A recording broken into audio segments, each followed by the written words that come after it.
on the battlefield, if you can't point to where you are on a map, you can't attack the enemy because you don't know where you are. You can't call for fire. You can't get support. You can't coordinate any other efforts. You're lost is where you are. So that's exactly what you just said, John, is when you meet someone and they don't know where they are, and you say, how are you doing here? And they just don't know, or they think, even worse, is they think they know where they are. So yeah, those are that's a bad starting point. So yes, the first thing you got to have is you got to know where you are on the battlefield.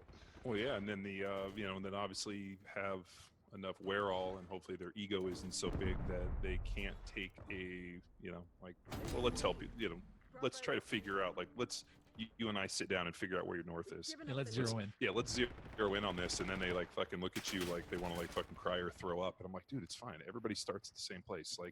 I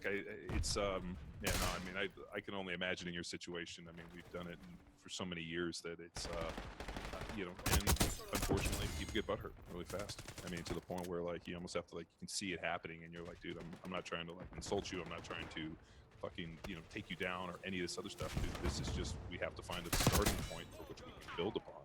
And if you can't necessarily accurately start at that point, or really kind of take a bit of realism, then dude, you're gonna live in fantasy land, and Candyland's fucking next door. Yeah, that's got to be extremely difficult. I would say that may even be more difficult in your situation, because you're dealing with kind of black and white, this is where you are. With a company, I can massage a CEO enough and say, hey, we're doing good here, I like that. Maybe we can improve a little bit here, and when the reality is they really need to improve there. But you're kind of looking at, actual location and numbers and saying, look, this is where you're at, dude. Well, I mean, one of our guys just hit me up, and he's a pitcher for the Rays, and he just got released, and he's like, what do I do? And I'm like, you need to fucking throw the ball harder. I mean, what do you want? And he's like, well, how fast do you know I'm throwing it? I'm like, obviously not fast enough for them to fucking cut you. Mm-hmm. And he this is kind of as he got kind of quiet, and I'm like, he's like, well, I felt like I'm playing. I'm like, I didn't give a shit if you think you were playing well.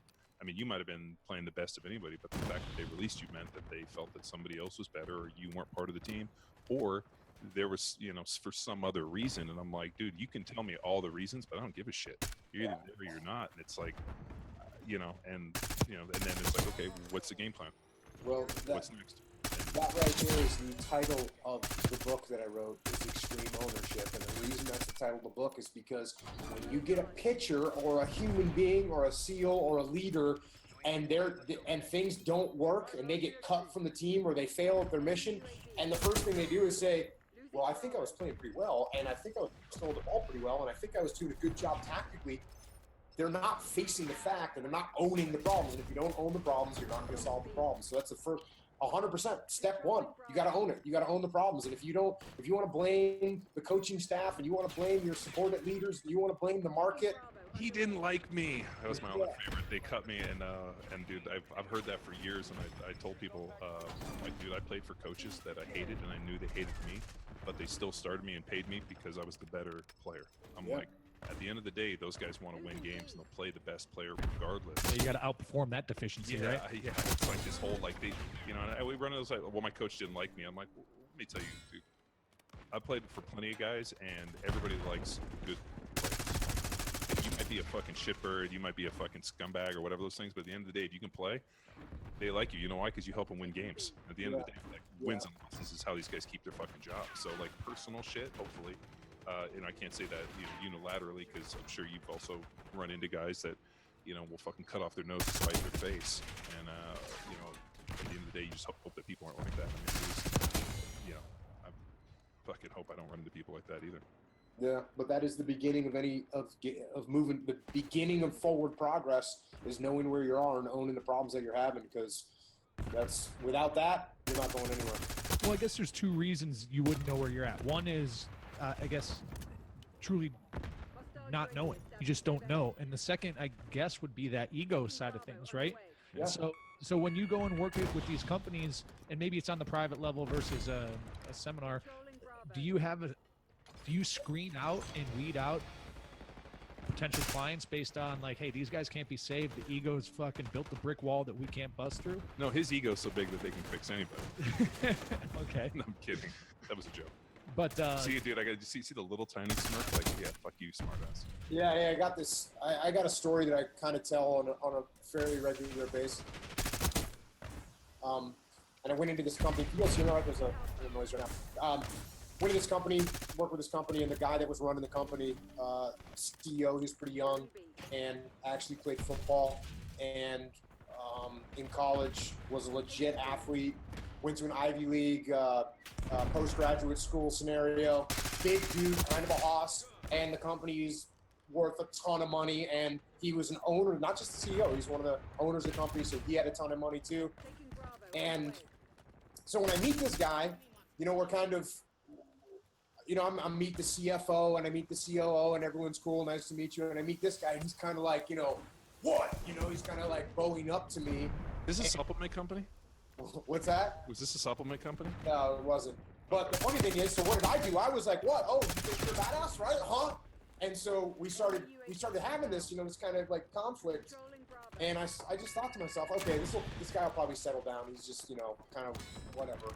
And then we go back, you know, we spend the day with him. Next day, show up in the morning again, shake everyone's hand. I see him and he, you know, meet him. And he's kind of like, what? You know? And so we're doing this thing, just kind of bowing up to each other. And so we spend our 2 days with him and then we go away. And then I kind of don't think, because I pretty much can get along with anybody. And so then we go back a couple weeks later to go work with the company. And, you know, meet the CFO again, and meet the COO, cool guys, all good. Meet the CEO, and I'm like, what's up, dude? What? And I'm sitting there going, what is this guy's problem, you know? And then we're kind of like sitting in a meeting, and I'm thinking to myself, why is it hard for me to get along with this guy? And then as I'm sitting there, I was like, oh, idiot. I'm an idiot. Because clearly what was going on was this dude was a total physical stud. He was like huge, big, smart, and rich, right? And I'm thinking, oh, Jocko, you're jealous of this dude. And I was like, cool. So I go up to him during the break, and I'm like, hey, man, can I talk to you for a minute? He's like, yeah, what? You know, he kind of gives, and I go, yeah, man, I just want to tell you that, bro, I have nothing but respect for what you're doing. This is awesome. Like, you're a stud athlete, you're wicked smart, and you built this company, you got all this money. I think you're a total badass. And he was like, no way, man. You're the badass. You're a big steal, and you did all I had to do was just kind of get through that ego thing of my own. And then when I kind of disarmed him a little bit, he got through it, and we became bros. But you know, the ego thing is it's a real thing. It's huge. The hardest ego always to deal with is your own ego. A lot of times, you know, anytime I start feeling any kind of frustration or anger about something, I immediately check my ego, because that's probably the issue. Is probably me just thinking, well, I wish I could, you know, who does that guy think he is? You know, it's just me being insecure. This speaks to kind of the dichotomy of leadership that you wrap the book up with. So you're able to play both sides, the top and down. Is there a way we can kind of get into that? And then your discovery of this, did you write this before before you wrote the book? Was this a part of your development as a SEAL? Yeah, absolutely. Dichotomy of leadership is a huge thing, and it's something, you know, you're just going to have these opposing forces that are pulling you in two different directions when you're a leader, and both the directions that you're getting pulled are correct. Both of them are correct. So, you know, do you want to be confident? Yeah, of course you want to be confident. But one side is confidence, the other side is you're too cocky, right? Do you want to be courageous? Of course you want to be courageous. But at the same time, you can't be foolhardy with the decisions that you make. I mean, you gotta think about what you're doing. Do you want to be competitive? Yes, of course. As a leader, you want to be competitive. You want to compete hard. But you need to be a gracious loser if you lose. You can't be a bad sport. You got to be, you know, attentive to the details. But you can't be obsessed with details. Otherwise, you won't be able to get anything done. You got to be strong. Of course, you got to be strong. But you got to have endurance too. If your strength lasts, you know, 14 seconds, you got to have some endurance, or else you're not gonna be able to go the distance. You got to be aggressive, but you can't be overbearing. So that's it. That's the dichotomy of leadership. It's in just about every aspect of leadership and life as well. You know, we just talked about it with kids, right? You got to take care of your kids. You got to make sure that they don't get injured, but at the same time, you can't coddle them. So you got to find that balance and everything. And that's, you're going to be constantly walking the line, and sometimes your kids are going to get skin knees, and you're going to be like, okay, getting close, and then they're going to break a leg, and you're going to say, oh, oops, went a little too far. So I kind of want to dive into the book that you showed us before the show now, because we're on that talking about kids a little bit and I guess pulling the right levers at the right time.